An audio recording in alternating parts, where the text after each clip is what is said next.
కీర్తన 29. తుఫానుకు కర్తయైన ప్రభువు. దైవ తనయులారా, ప్రభువును స్తుతింపుడు. ఆయన మహిమ ప్రతాపములను కీర్తింపుడు. మహిమాన్వితమైన ఆయన దివ్య నామమును కొనియాడుడు. ప్రభువు పవిత్ర మందిరమున నివేదితమైన ఆభరణములను ధరించి సాగిలపడుడు. ప్రభువు స్వరము జలముల మీద వినిపించుచున్నది. మహిమాన్వితుడైన ప్రభువు ఉరుములతో గర్జించుచున్నాడు. ఆయన స్వరము సాగరము మీద వినిపించుచున్నది.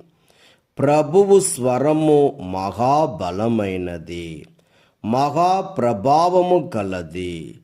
ప్రభువు స్వరము దేవదారులను పెళ్ళగించును.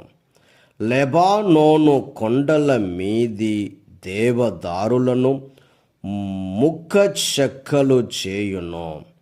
అతడు లెబానోను కొండలను దూడలను వలె దూకించును. సిరియోను కొండలను కోడె దూడను వలె గంతులు వేయించును.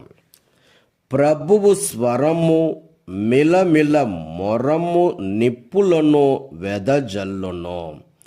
ఆయన స్వరము వలన ఎడారి తల్లడిల్లును. కాదేశు ఎడారి కంపించును.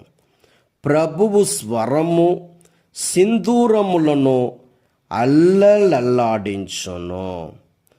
అడవిలోని మ్రాకులను మోడులు చేయును. ఆయన మందిరమున మాత్రమెల్లరును ప్రభువునకు మహిమ అని నినాదము చేయును. ప్రభువు ప్రళయ జలముల మీద సింహాసనాసీనుడయ్యను. ఆయన కలకాలము రాజుగా నుండి పరిపాలనము చేయును.